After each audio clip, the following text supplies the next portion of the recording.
चलो जी, ये रिश्ता भी मना हो गया। ननद जी अगर मेरे कहने पर थोड़ा सा मेकअप कर लेती तो आज ये रिश्ता मना ना होता, पर नहीं, अपने सांवले और पक्के रंग के साथ ऐसे लड़के वालों के सामने आई कि देखते से ही लड़के का और उसके घर वालों का मुंह बन गया था। सुमन बस भी करो, क्यों मेरी बेटी के पीछे पड़ी रहती हो जाएगा रिश्ता, देख रहे हैं ना। अगर हो जाएगा कहते कहते 25 की होने वाली है आपकी लड़की। अरे आगे मेरी लड़की भी 15 बरस की हो गई है। अगर अगले कुछ समय में ननद जी की शादी नहीं हुई तो फिर तो भूल जाओ इनकी शादी, और इनकी वजह से मेरी लड़की की शादी में अड़चने आई तो फिर देखना। इसलिए बोल रही हूँ, अगली बार लड़के वाले देखने आए तो अच्छे से मुंह पर सफेद पाउडर पोत लेना। हाँ, जिसे पसंद करना होगा मुझे ऐसे ही पसंद करेगा भाभी, मैं दिखावा नहीं करूंगी। शादी के बाद भी जैसी मैं दिखती हूँ वैसी ही रहूंगी। तो फिर अभी मेकअप करके रंग क्यों छुपाऊं? माँ मैं बाजार जा रही हूँ आम लाने, और कुछ लाना है? बस जब देखो आम की चटनी बनाकर बेचने में ध्यान रहता है। इतना ध्यान लड़का ढूंढने में लगे तो कल की कल ही शादी हो जाए। बुआ मैं भी आपके साथ बाजार चलूं, वरना मम्मी मेरे से आपकी बुराइयां करती हैं, फिर मेरा दिमाग खराब हो जाता है। मैं आपके लिए गलत नहीं सुन सकती बुआ। अच्छा ठीक है, आओ तुम भी मेरे साथ चलो। मेरी बच्ची इतनी अच्छी है, सबके बारे में सोचती है। खट्टी मीठी आम चटनी बनाकर वो इसलिए बाजार में बेचती है ताकि घर में पैसों की थोड़ी मदद मिल जाए। सब कुछ तो आता है, क्या कमी है मेरी बेटी में? हे भगवान, मेरी बेटी के लिए कोई अच्छा रिश्ता भेज दो ताकि मेरी बच्ची के जीवन में खुशियां आ जाएं। राधिका बहुत स्वादिष्ट खट्टी मीठी आम की चटनी बनाकर बेचती थी। जब भी आम का मौसम आता था तो गांव के लोग राधिका से खट्टी मीठी आम की चटनी बनाने के लिए बोल देते थे। चाचा आम लेने जा रही हूँ, एडवांस दे दो कुछ रुपए।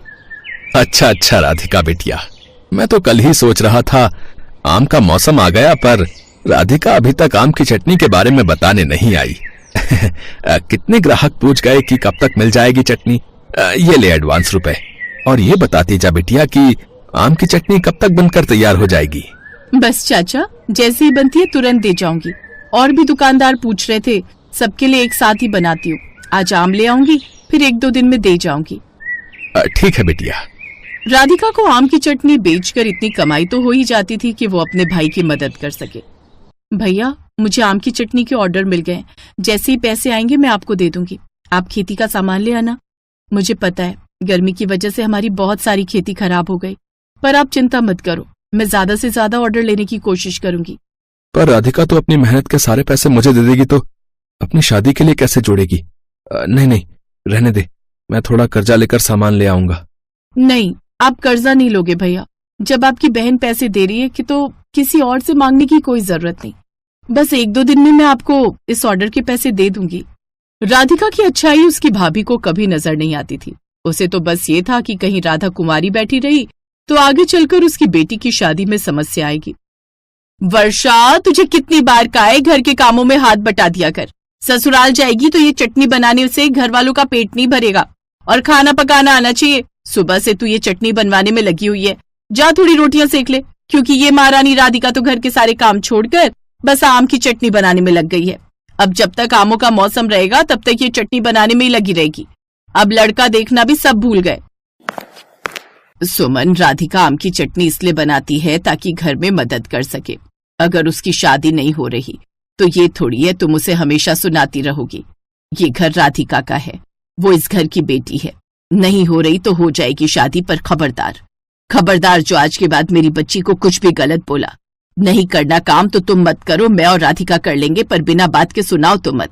भाभी मैं बस ये चटनी मंदिर दे आऊं, उसके बाद सारी मर्तबान भर कर रख दूंगी। आप रहने दो घर का काम, मैं चटनी का काम खत्म करके घर का कर लूंगी।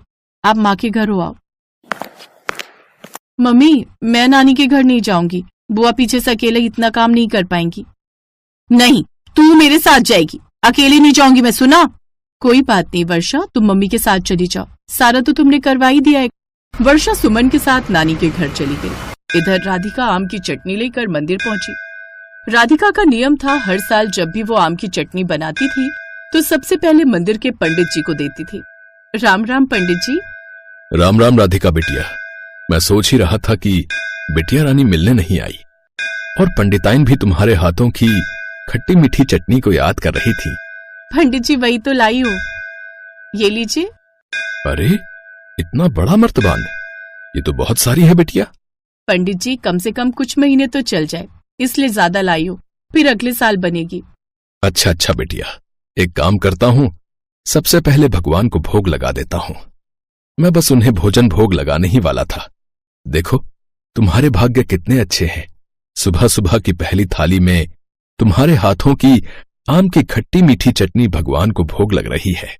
राधिका बिटिया, थोड़ी देर पंडिताइन को भी मिल लो, वो भी बहुत याद कर रही हैं तुम्हें। जी पंडित जी। पंडित जी ने जानबूझकर राधिका को ऐसा कहा था क्योंकि वो भी जानते थे कि राधिका जैसी अच्छी और संस्कारी लड़की का किसी अच्छी जगह रिश्ता तय हो जाए। पंडिताइन के पास पंडित जी की ससुराल की तरफ से एक रिश्तेदार मिलने आई हुई थी। राधिका बिटिया, बहुत दिनों बाद आई हो। मैं पंडित जी से कह रही थी कि बड़े दिनों से राधिका नहीं आई। हाँ, वो मैं आम की चटनी बनाने में व्यस्त थी, बस आज वही लेकर आई हूँ। आप खाकर बताना कैसी बनी है। पंडित जी ने भगवान जी को भोग लगा दिया है। राधिका बिटिया, आशा बहन जी से मिली? हाँ राधिका बिटिया, ये मेरी चचेरी बहन है, मेरे से मिलने आई है। आशा दीदी, ये राधिका है, बहुत प्यारी बच्ची है। वो तो देखने से ही लग रहा है। अच्छा, जरा आम की चटनी मुझे भी चखाओ, मैं भी तो देखूं तुम कैसी चटनी बनाती हो। अरे बहुत बढ़िया आम की चटनी बनाती है ये बहन जी।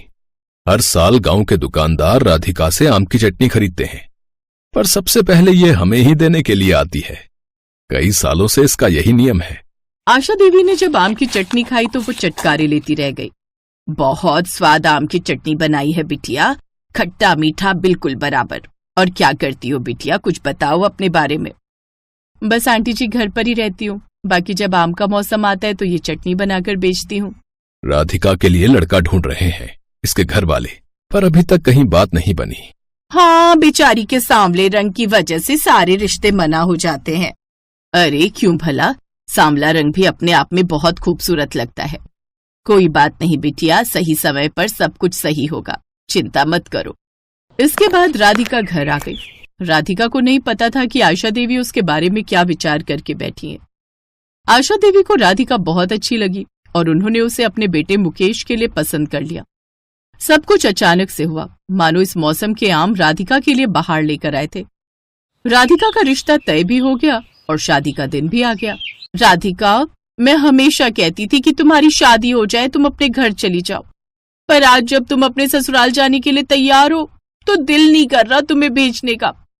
मेरे से जो भी गलतियां हुई उनके लिए मुझे माफ कर देना राधिका। मैंने हमेशा तुम्हें बहुत गलत बोला है। नहीं भाभी, ऐसी कोई बात नहीं। आप मेरे अपने हो और अपने माफी नहीं मांगते, गले से लगाते हैं। और फिर राधिका खुशी खुशी अपने ससुराल विदा हुई। पर राधिका ने खट्टी मीठी आम की चटनी बनाना नहीं छोड़ा। वो शादी के बाद आज भी आम के मौसम में आम की खट्टी मीठी चटनी बनाती है और सबसे पहले मंदिर में पंडित जी को ही देकर आती है, क्योंकि भगवान जी और पंडित जी के आशीर्वाद से ही तो राधिका के जीवन में खुशियां आई थी।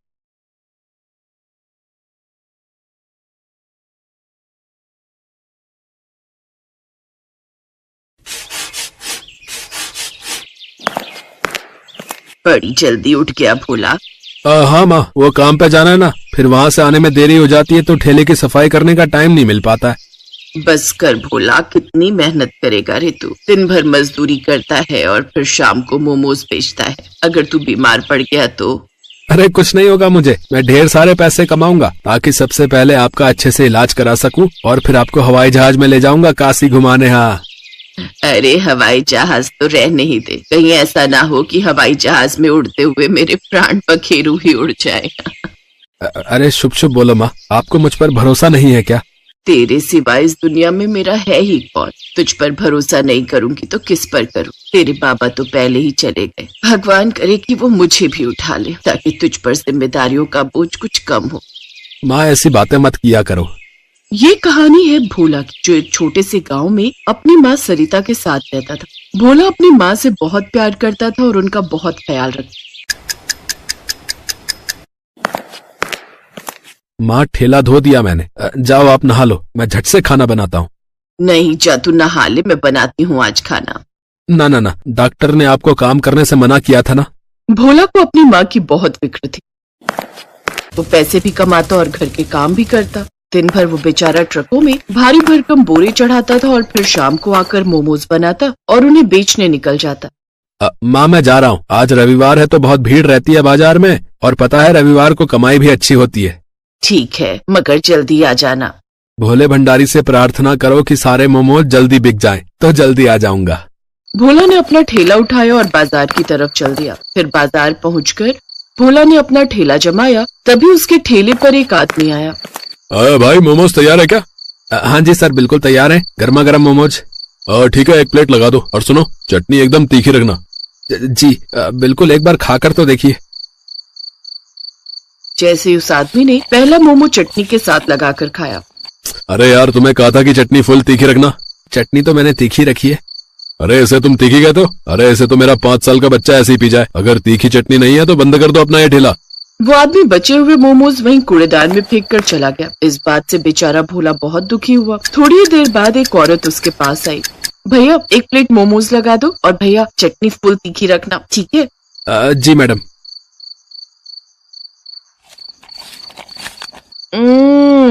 भैया, मैंने कहा था आपसे कि चटनी फुल तीखी लगाना, और इससे बढ़िया तो मैं बर्फी खा लेती। पर मैडम ये तो काफी तीखी बनाई है मैंने। अरे ये क्या खाक तीखी बनाई आप? आपके मोमोज तो ठीक है, पर आपको चटनी बनानी नहीं आती। अरे आप चटनी तीखी बनाना सीखो पहले, बाद में लगाना ठेला। मैडम वो मेरे पैसे। किस बात के पैसे भाई? एक तो फीकी चटनी बना दी, ऊपर से पैसे मांग रहे हो। वो औरत भी भोला को सुनाकर चली गई। बहुत देर तक वो ग्राहकों का इंतजार करता रहा, पर कोई भी उसके ठेले पर नहीं आया। उधर घर पे लगता है आज भी भोला के मोमोज नहीं बिक रहे हैं, तभी तो वो अभी तक नहीं आया। हे भगवान, कितनी जिम्मेदारियां हैं मेरे भोला पर। मेरे इलाज के लिए पैसे कमाते कमाते मेरा भोला खुद सूख गया। हे शंभुनाथ, या तो मुझे उठा ले या फिर कोई चमत्कार कर दे, कोई चमत्कार कर दे भोले भंडारी।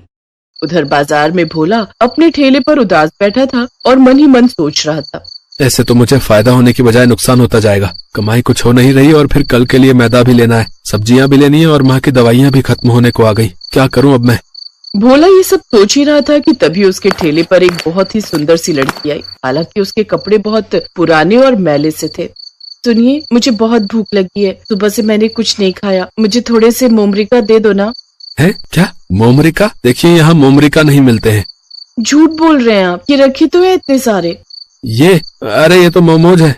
अच्छा, आपके यहाँ इसे मोमोज कहते हैं, पर जहाँ से मैं आई हूँ इसे मोमरिका कहते हैं। अच्छा, खैर बताओ कितनी प्लेट चाहिए? खाने हैं कि पैक कर दूं? नहीं नहीं नहीं, बस एक प्लेट यही खाऊंगी। और सुनिए, मेरे पास पैसे नहीं है। कोई बात नहीं, वैसे भी मुझे ये फेंकने पड़ेंगे, कोई आ ही नहीं रहा। आज आपको जितने खाने हैं खा लो, वैसे भी मैं कल से मोमोज बेचूंगा ही नहीं।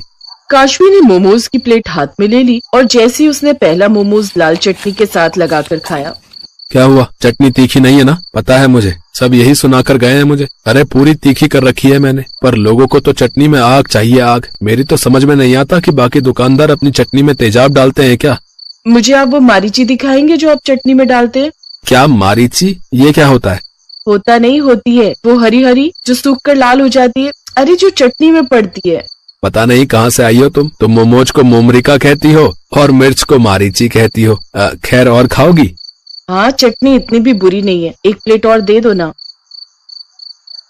काशवी भूखी थी, इसी वजह से वो देखते ही देखते 3-4 प्लेटें मोमोज खा गई। फिर काफी देर बाद, तुम्हें जाना नहीं? अरे अपने घर जाओ। मेरा कोई घर नहीं है, मुझे मेरा घर छोड़ना पड़ा। यहाँ मेरा कोई घर नहीं है। मैं कुछ समझा नहीं। दरअसल तू जा मेरी बच्ची, हम सब मिलकर भी तुझे बचा नहीं पाएंगे। और माँ, अगर मैं एक बार परीलोक से बाहर चली गई तो मैं कभी वापस नहीं आ पाऊंगी। मैं जानती हूँ मेरी बच्ची, पर अगर तू नहीं गई तो वो शैतान तुझे जबरदस्ती अपने साथ ले जाएगा और तुझ पर जुल्म करेगा। तू एक काम कर, तू धरती पर चली जा, वहां तुझे कोई ना कोई अच्छा इंसान जरूर मिल जाएगा। जा मेरी बच्ची, चली जा यहाँ से। क्या तुम एक परी हो? हाँ, धीरे बोलो, पर अब मेरे पास मेरी जादुई शक्तियाँ नहीं है, इसलिए मैं तुम्हारी कोई इच्छा पूरी नहीं कर सकती। मेरी कोई इच्छा नहीं है, मैं एक परी से मिला, यही बड़ी बात है मेरे लिए। अगर मैं तुम्हारी कोई भी मदद कर सकता हूँ तो मुझे बताओ।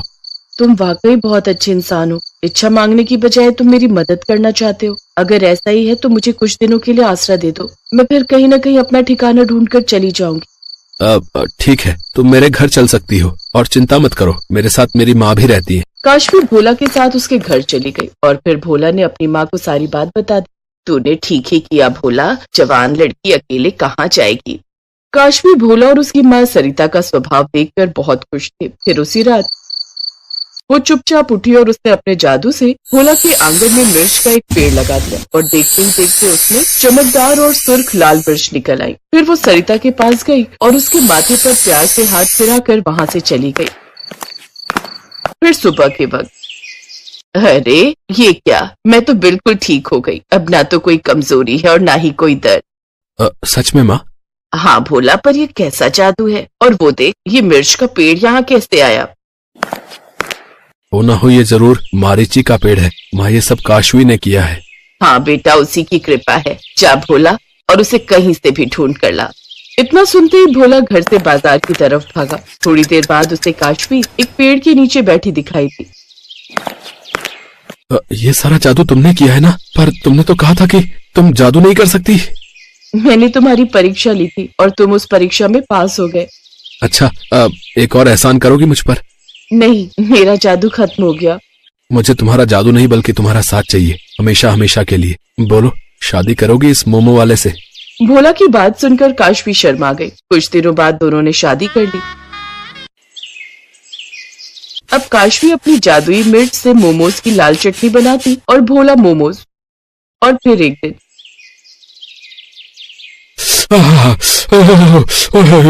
अरे भाई, मजा आ गया भाई। क्या तीखी लाल चटनी है। वाह वाह वाह। हाँ भैया, सही कह रहे हो। इससे तीखी चटनी तो मैंने आज तक नहीं खाई। भैया एक काम करो, 3 प्लेट पैक भी कर दो। काशवी की मारीची से बनी लाल चटनी की वजह से भोला की दुकान चल पड़ी थी और भोला के रूप में काशवी को भी एक